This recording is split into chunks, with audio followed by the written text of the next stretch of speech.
Shameelah, welcome to EO. It's truly a great community, by the way. I think it's a journey. In EO, to be in EO is a journey. And the great part of that is that you're connected with the right-minded people. My journey in EO started, I think I joined in 2010. It's been so long now, I can't even remember. I joined in 2010. I think been in EO for a while. I've done a lot of leadership roles as well. My first leadership role in EO was a forum chair for our chapter. Then the next year I took on as a membership chair for the chapter. Then I became the president of EO Lahore. Then I was the area director for Middle East and Pakistan for EO for 2 years. Then I was a regional chair for Middle East, Pakistan and Africa for a year. Then I went on some global subcommittees as a chair for membership growth and others. Been on other tasks of EO as well. I stepped down from the leadership roles of EO in around 2018. Apart from EO, I am a married man with a beautiful wife and three great kids, one boy and two daughters. Business mein, I've had a journey of brides in business.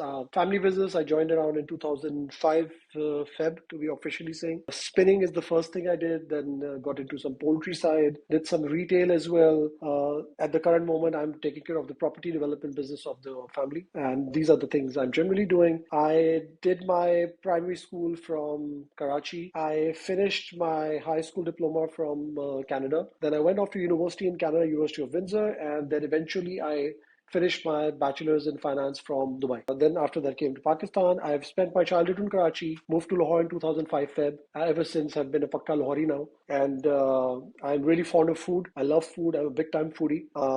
For food, I can travel the world. I can go anywhere. That's one thing for sure.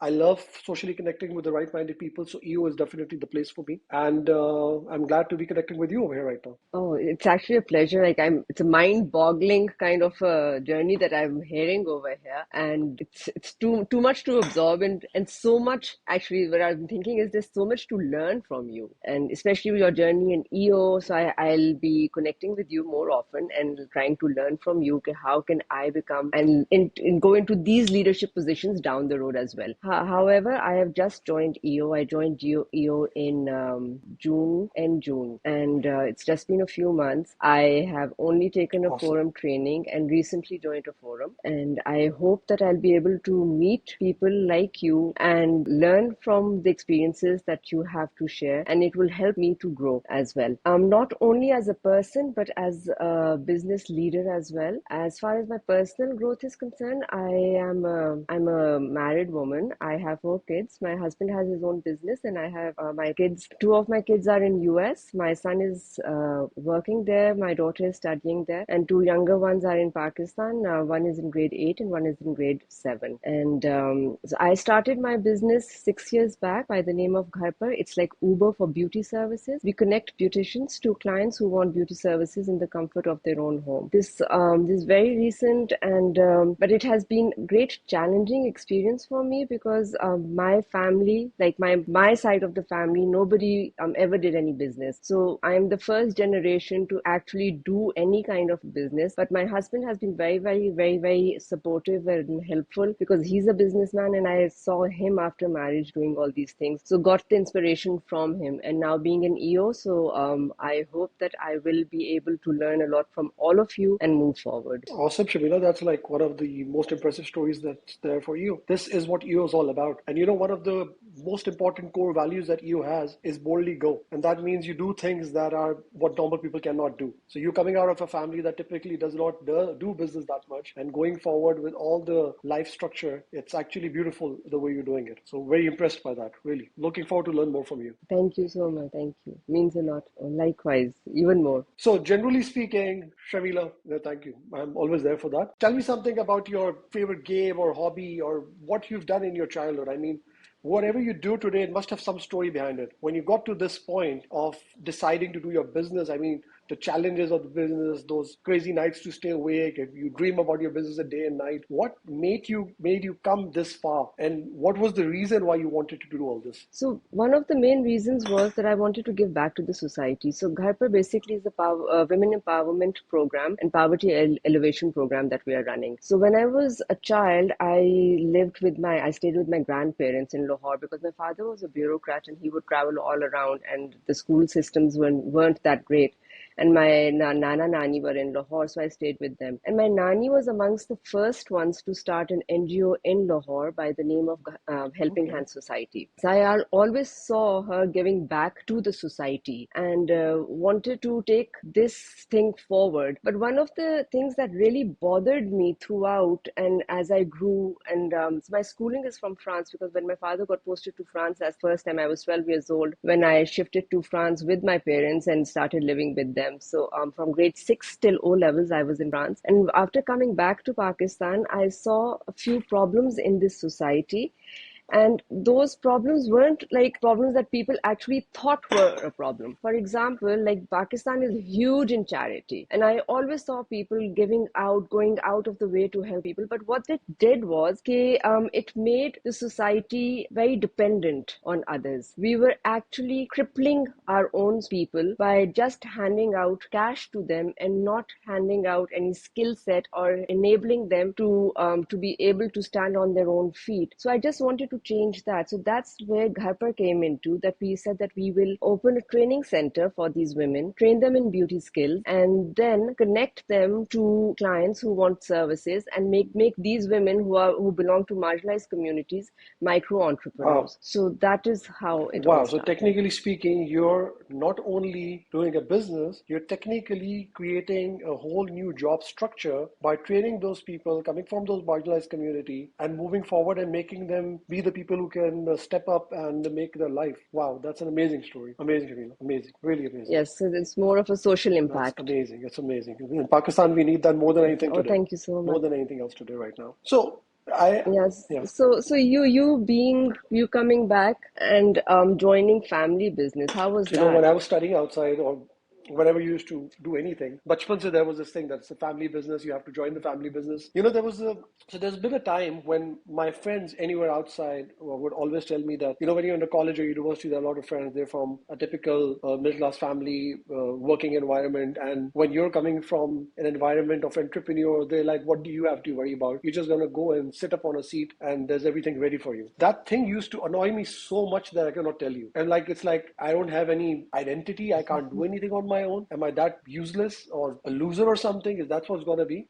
So when I came to join business, I decided that it's not going to be a place where I am going to compete for telling people that what I am good at, because that I can never really do. The real thing I need to do is compete with myself. So when I look in the mirror, the man I compete with is myself. And I decided that for beating that man down, I will make sure I go to the heights, and I'm never going to leave any stone unturned as an entrepreneur to move forward. I don't want my father to ever feel that the boy is just sitting there because he was blessed with everything. So I made sure that when I joined the business, I take it to new heights. I made sure that I Wow, do wow. new ventures. That's just amazing. So I have done a lot of crazy things in the business when I came here. But I'll tell you a very interesting story, by the way. My first GLC. So GLC is the Global Leadership Conference for EO. So typically all the board members that are coming in the chapter leadership, they attended. So the first one I attended was in Bahrain. So I was coming into the forum chair, and I remember we were leaving from the hotel where we were staying and going to, I think, the karting track for those Formula One and all. Something, there was some event there we were doing. And on the way in the bus, there was this guy sitting next to me. He's a German guy. I don't even remember his name now. And we generally talk with each other. And he was all about connecting with other entrepreneurs and understanding. So this guy. He's from Germany. He's a member there. And I asked him, "What do you do?" So he tells me he's some kind of an IT business. And he asked me, "What do I do?" I'm like, "I'm a family business of textile and blah blah blah. This is what I do." And I asked him his story, what he has done. So the guy was drawing a 7-figure salary from probably IBM or something. Left the job, started doing his own business. Is not even making a revenue at the moment of that amount of 7-figure salary, barely met the mark of $1 million to join EO, and is working hard to grow his company and everything. And I'm like, I'm wowed by people like you. I just tell him because they always impress me, the first gen entrepreneurs like you and everyone. I'm like, wow, this is something, I cannot even think that I'll ever be able to do. And look at you, you've taken such a big risk, left everything, trying your own journey, making your own mark. So this is so amazing. So I'm really impressed by you. The guy said something back to me that I till today think about it at times, that he did make a very big difference in my life. He said to me, but on the contrary, I'm impressed by you. I'm like, what the heck have I done that makes you impressed? I'm in a family business. The business was there. I just came. I did it. He's like, well, have you ever thought about it that you came in a business where there was already a business running, the sales were big, the employees were there, everyone was there, and you're now actually handling that business. You had no specific skill set. How do you manage and lead such a business is a skill I need to learn from you. And I really thought about it. That guy did make some difference. There is something happening right in our structure as well. Something that makes us understand and something that makes us feel that there is a kind of a leadership structure in play. And I don't honestly speaking remember that guy's name, but ever since I've not really looked back and thought that being sympathized with myself.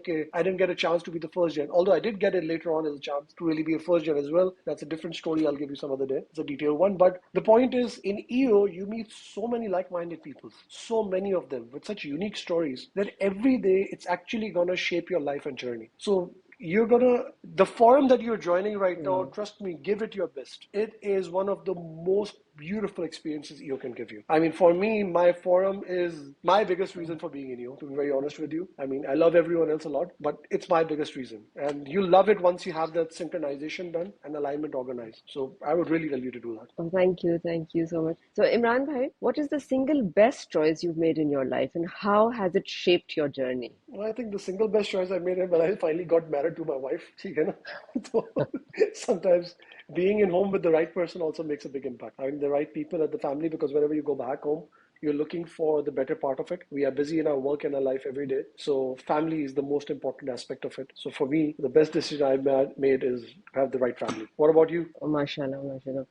So for me, because my family तो पहले से ही चल रही थी ना, so in the middle, I started to just start my own venture and decided to just break the news to my husband that I'm doing this. So it went as a shocker to him, but Alhamdulillah, he took it and became a support to me as well. That's awesome. That's amazing.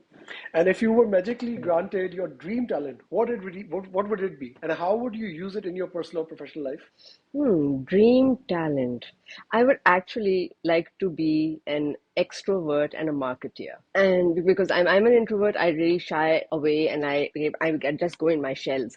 But so I'd like to be an extrovert and a marketer because they can actually maneuver their ways across any kind of place that they are. And I really envy those people. And what That's about you? I think I'll be the most odd one that no one want. I'll probably go and be a political leader, sitting in full power and making all the laws to change the direction of the country. Oh, best of luck.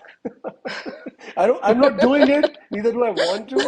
But if I was to do my dream talent, I would do that because I have this knack for patriotism for my country. Oh, mashallah, mashallah. So, Shaneela, Okay. share the story of your biggest success in business. What made it significant and what did you learn from it? So the biggest success in my business would be when I started it.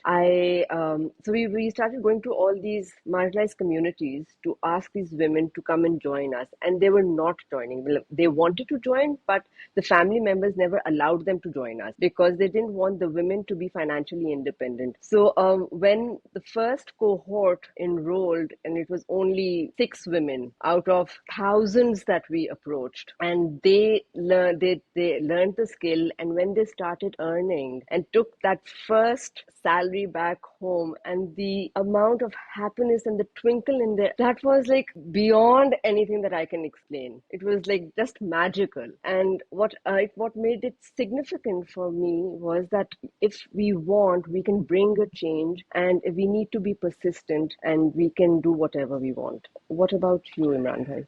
Uh, honestly speaking, I am very, very tough when it comes to really accept what has been my biggest success. So I don't think I've had the biggest success yet. I keep pushing myself a lot, so I couldn't really say that. But a very interesting story I'll pull up is that so we were doing these poultry business at one time, and in poultry you have to raise the chicks because of layer farming. So you have to raise the chicks in separate farms, and then you bring it to the layer farm cages where they lay eggs. So 300,000 of my birds were in a breeding farm somewhere, and an incident happened when the flood came in that area. The birds were supposed to be dying there.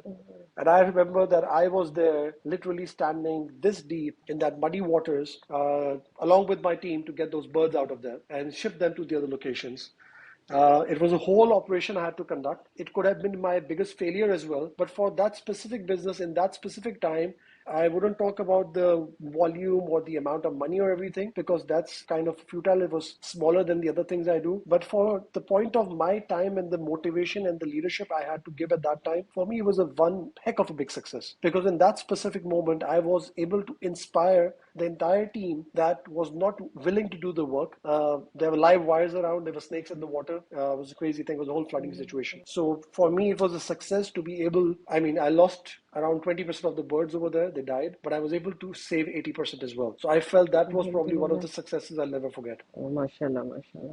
So, Shameelah, tell me, what is your all-time favorite movie, book, or piece of art, and how has it influenced your life or your business philosophy? My favorite, so I can pick one, right? Whatever I want. So currently, there have been so many different books and movies and pieces of art and all. But currently, my Definitely. favorite is an art piece that I have of Saima Bilor. Very It interesting. has a woman sitting in the middle, and she's black and white. She's in her own shell, and then there are lots of colored masks around her, and it makes me feel as if this is how we all feel when we are within ourselves, in our shells. But for every problem or every person that we meet, we have a different face that we show and different emotions that we show to other people. But nobody knows exactly how we feel Very from interesting. like deep down. So this is what resonates with me the most. So even in business, so with every person that you're dealing with, you have to deal with them differently and take them along. So whatever as a leader, what you're feeling, you have to put that aside. Interesting. Very interesting. I would love to see that Mhm. art piece sometime, by the way. I would Okay, love to I'll see that. invite you over. Definitely will come to see that. It'll be amazing. Yeah. So what about you? Well, honestly speaking, I'm not much of a book reader. I'm really bad with that. But there's this one book I read, and I really enjoyed that book. The book was The Art of War by Michael Gerritsen. So this guy writes this book. The Art of War is, of course, a very old philosophy of Sun Tzu, this Chinese philosopher thinker, and he taught the lessons of how the war is supposed to be done and won. And it's taught in all the war schools of the world and business schools as well, strategy, management, and everything. This guy wrote the book very clearly and precisely on for business managers, and it's very interesting on how you can create your ground, how you should proceed further strategically, creating a clarity on thought, where can there be a challenge, where there cannot be a challenge. So that's a book I recommend to a lot of people to read in general, and it's a nice one. And if I have to go for a movie, I'll choose Braveheart because that's my kind of a thing, how you move forward even in the toughest times. So that's one of the favorite movies of mine, Braveheart. So yeah, yeah, It is actually it is very for sure. nice. So Shanila, tell me, if you're stranded on a deserted island for the rest of your life and could choose two Oh my companions, God. living or deceased, who would they be and why? This is very tough actually, because for everything there's someone that I idolize for different situations. So if I am stranded on an island and I have to choose only two people, okay, so I will choose my Okay, husband and my sister, and Alhamdulillah they're both alive. And the reason is that they are my okay. happy place. They make me feel very comfortable, and I can be myself. And we fight, we enjoy with each other, but we understand each other the most. And we work together to actually find solutions and move forward and challenge each other to do more and better. So maybe with the trio, we can find a way of escaping that island. Interesting. And you, Imran If I bhai. really have to think about it, I think I'll choose my parents, my father and my mother. My father's deceased, my mother's alhamdulillah alive, but I'll choose them. I have always learned, so I've learned a lot of lessons from them: patience, resilience, focus, understanding the problems, looking at things with a different perspective. If I have to be sitting alone on an island for the rest of my life, those are the things that will keep me sane, at least for sure. So without them, my sanity would never prevail. That's beautiful. So, Raila, if someone were to write a biography about you, what would the title be and why would that be? A biography about me. What would the title be? I'll let you answer that first. I'll have to think about it. I would want to be known as a braveheart as well, like the movie I was talking about. I would want to be a person Mm. who had had a heart bigger than the others.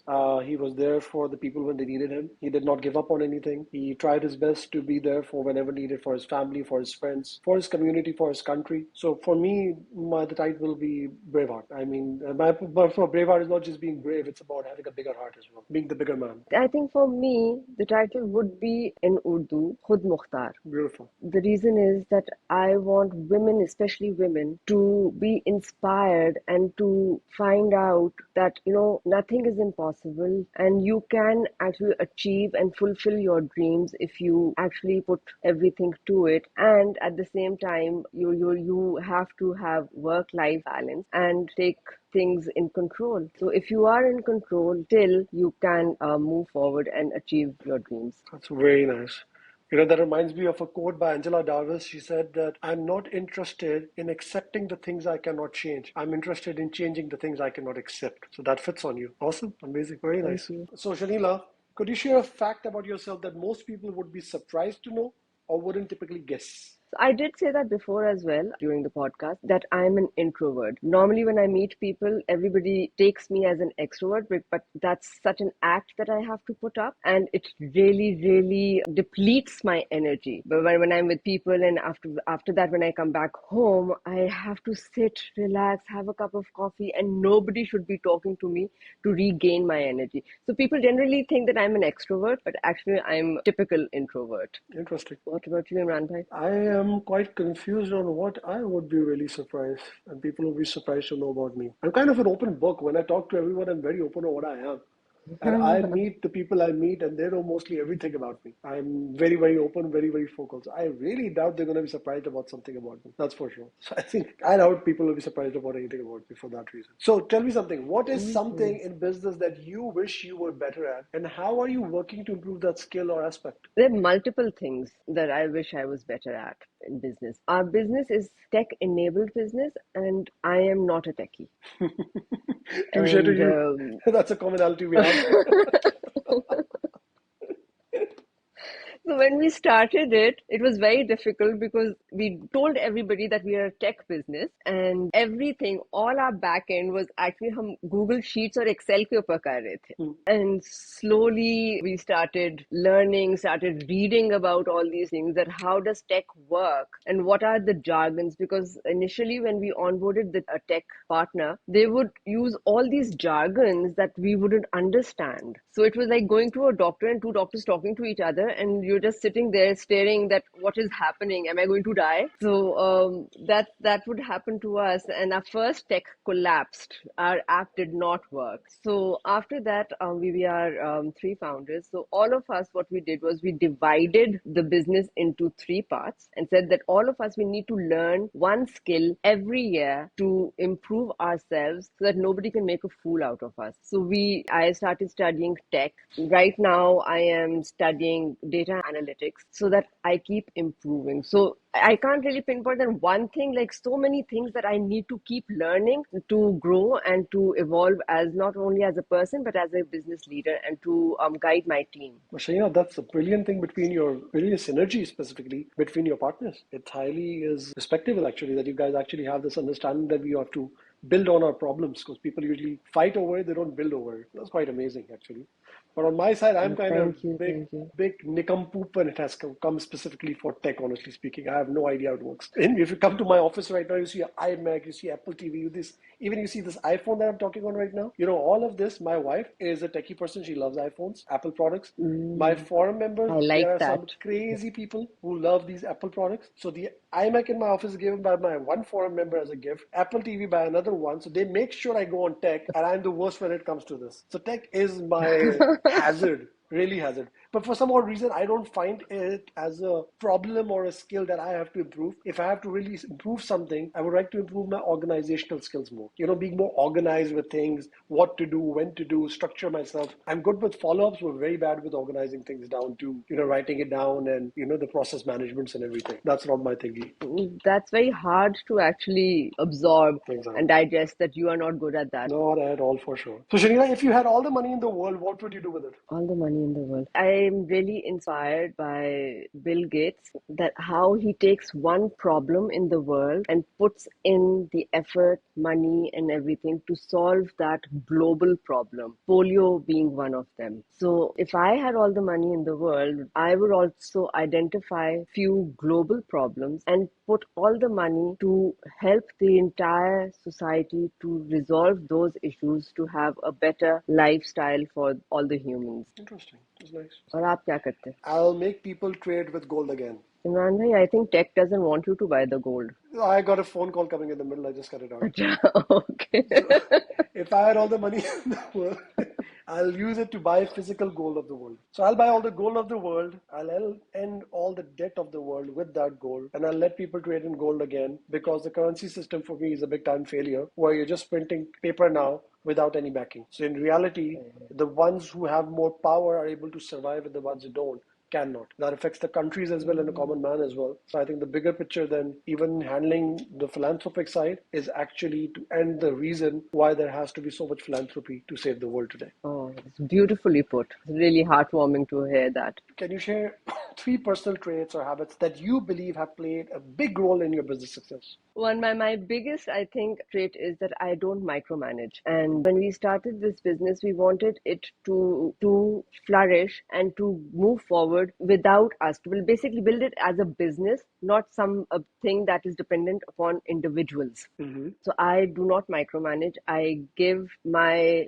colleagues, my peers, all the decision making, and we do have brainstorming sessions. We thrash each other out, and I do not like when my peers say yes to me. I say you have to counter what I'm saying. I think that's the only habit that is good so far That's because it's a very small business. Oh, well, that's an excellent So habit. Like, it make you go really far.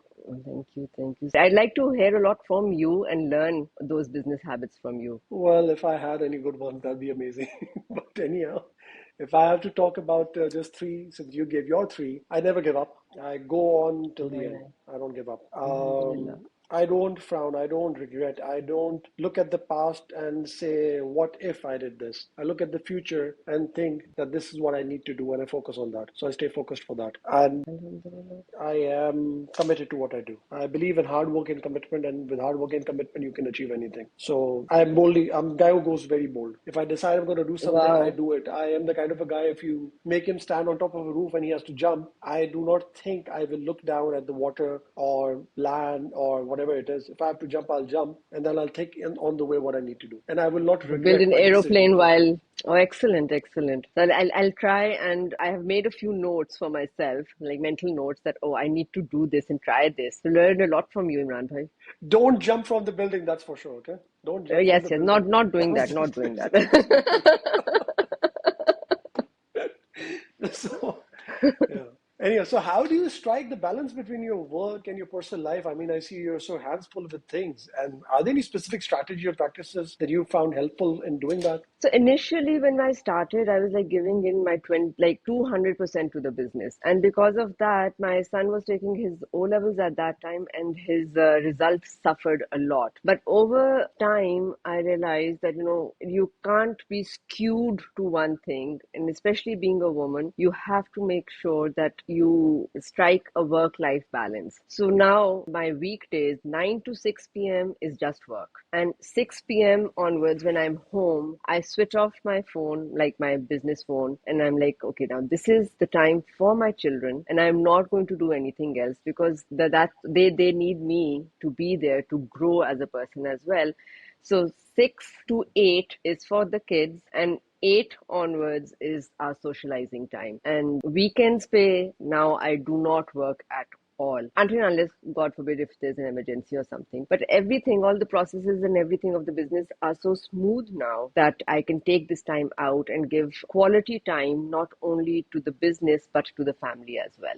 Awesome. How do you That's really strike a balance? I'd well. like to There hear is from a man's point of view.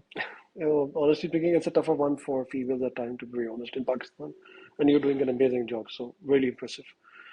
Thank you. From the man's point of view, if I have to say something, there's this saying said by one of Coca-Cola's ex-CEO in 80s when he was retiring on his retirement day. During his speech, he said, "Value is only valued if its value is valued." So what he was trying to really say is that in his life, he did all he could do for work. He got the company to the next level. He got great profits for the company, growth for the company, everything. But during that time, he actually missed out on the most important thing, and that was actually his family. And that's a dilemma with a lot of business people.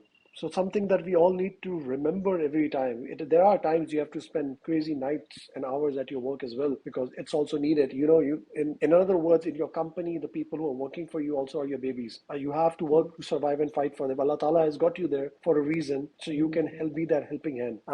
But at the same time, you have responsibilities as a father, as a mother, as well at home. So no matter what happens, make sure that you're giving it back home as well. So like you, I always try to make sure that if I have to skip on my personal life or my social life, and I can give that time to my family because I haven't seen them for a while, I do that. So the work is there. We're busy with that. Of course we are, and we're always going to be like that. But at the end of the day, we have to be back home as well. And I think there's no strategic direction to how you do it. It's just that you have to do it. So for me, it's that simple. I make sure I'm home. After this, I know I have to That's finish half an hour excellent. work, but I'm home after that. That's it. Oh, excellent, excellent. That's great to hear. Likewise, Shameelah. Learned a lot from you today. Shameelah, it was really a pleasure to meet you right now. I'm looking forward to connecting more with you on the EO events, and I would really, really request you to explore EO way more than it sees. I mean, EO has so much to offer. Trust me, it can change your life. Thank you so much, Imran bhai. And I actually look forward to meeting you in person as well and staying in touch and learning from you and from your experience, not only in EO but in business as well.